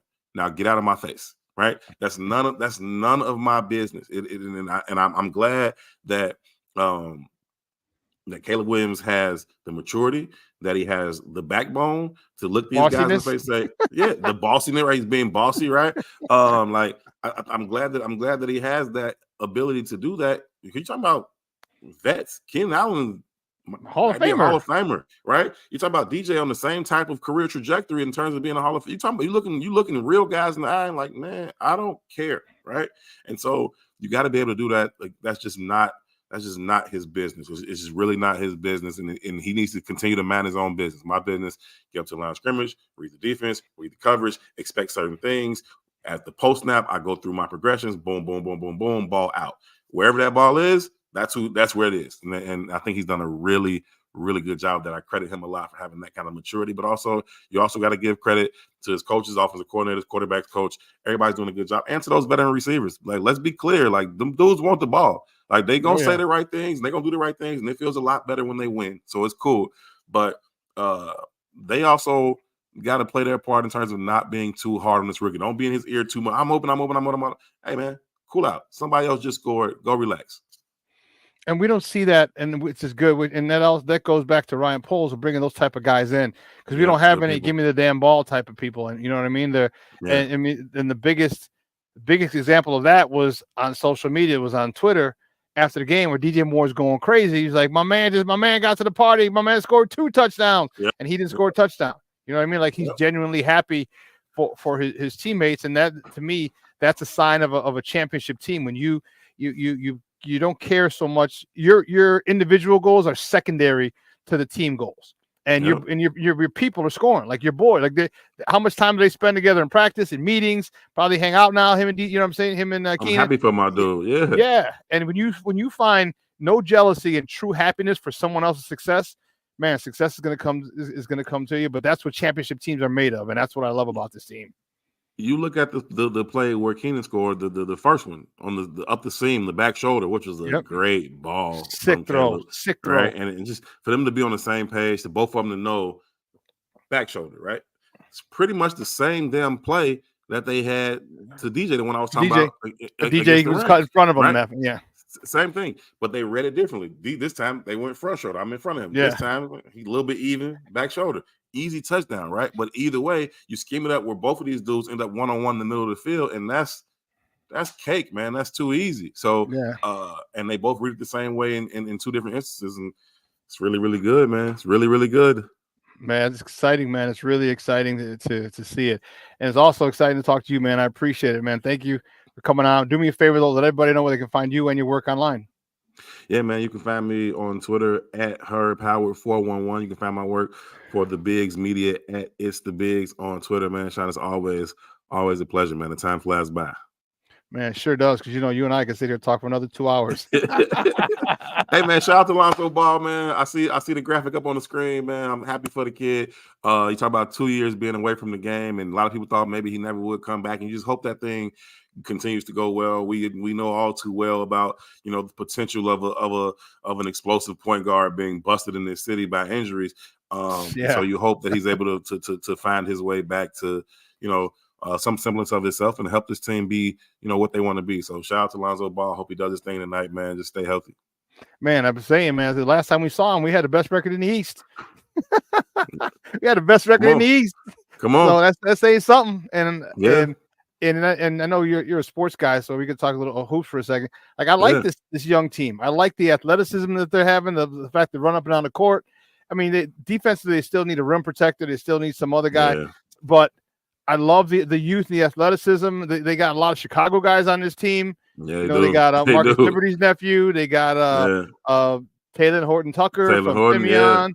You got who was it? Wells? No, who was it? Some kid from a couple kids from Young. You got my boy from Whitney Young, man. What's my dang, I can't think of the kid's name right now. I'm drawing a blank on his whole name. Oh, here we go. Terrible.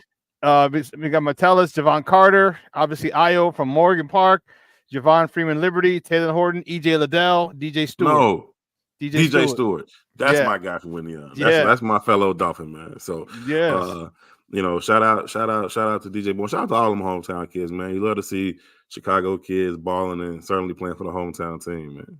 Man, I was saying the other day, I was like, I said if we kept all our talent in state, do you realize every one of our programs, U of I, DePaul, Loyola, Northern, Southern, Eastern, Western, whatever, St. Xavier, like they'd all have legit squad. They'd have legit squads. It's been that way forever. I've always thought Chicago had the best basketball talent. Now, there's a lot of talent other places. I'm not trying to diss nobody, but Chicago has the best in terms of complete players. Now, you got some guys out in New York that can dribble the ball and they can do all of that kind of stuff. And you got some guys in other places that can do some things, man. But in terms of top to bottom and how many guys that come out of this city with a huge, a great level of basketball and basketball IQ, complete players, offense, defense, nowhere better than Chicago, man. So if you can keep these guys home, a lot of them want to leave because growing up in Chicago, there was never any real connection to any one of these teams, right? There were a few years, obviously you go back to DePaul having some years and having some Chicago guys, whether you go, back into the 80s or you bring it up into, those late 90s, early 2000s when Q and Bobby and Lance went there and then, Andre Brown, all those types of guys. That's cool. But for the most part, guys get out of here, right? And guys go to Kansas or Duke or wherever they go, Marquette. Like, it's just different types of things. And so if those guys could stay home for any reason, you never felt any connection to DePaul, to U of I, just never really, like as a kid, grew up as a Chicago public schools product, we never really felt super connected to one of those schools. You ask any CPS kid what their favorite team is, they're all going to tell you someplace else. Some blue blood program, probably. Yeah, shout out to Luther Head and D Brown for what they did at Illinois when they took that team to the Final Four, and then that made a little bit more of a connection. But it just hasn't always been this type of connection, to the city. And I think a lot of these schools here in the state need to do a better job of building those connections early, getting in tune with these coaches early, getting in tune with these AAU coaches early so that you can build those connections because there's a ton of talent that comes out of this city and this state. Man, yeah, I love it. Hey, bro, again, great stuff, man. I appreciate it. We'll holler at you soon. All right, my brother. Take it easy. Thank you. Guys, that's Herb Howard for the Bigs. He's the Bears beat writer. Man, with Herb, we could talk baseball, football, basketball, hockey, soccer, track. We could talk highlight. Don't sleep, man. We can talk highlight. Anyway, great stuff, man. I appreciate Herb in his time every time he comes on. And man, 2 hours has come and gone. Holy shnikes. I want to thank Herb for coming on, talking Bears football with us. Great stuff. Listen, we're going to replay the show tonight at 6 p.m. Central Time. So make sure if you missed it, make sure that you go back and you check it out. It was a great interview if you missed it that we had with Herb Howard. Great stuff, man. And man, it's unbelievable. Time flies, man. Time flies like a son of a gun. And I posted some of your things. Yeah, King Bookworth said Winnie Montgomery turned into Barry Foster. He does his game, man. The one thing about Montgomery is his desire. the one thing about him was his desire. Like he wanted to run you over. And even when he was here with us, he kept working on his speed. Like, because we remember when he was here with us, we first got him, like he was a power back and, short yardage. I mean, he had that one long run against the Texans. It was like a 70-yard run. It's just, untouched. But he wasn't known for speed. And then he'd go to the foot doctor, the foot king, the footwork king, I think it is, whatever his speed trainer, and got faster. And now, Dave Montgomery's really evolved into one hell of a running back. And that 1-2 combo with him and Jahmyr Gibbs in Detroit is tough, man. It's tough, and it's going to be a tough one. We still got to face them twice. So it's going to be tough at the second half of the season. So, but I'm not looking that far forward. I'm going to keep looking to the next game, and that is against the Washington Commanders, back home for Caleb.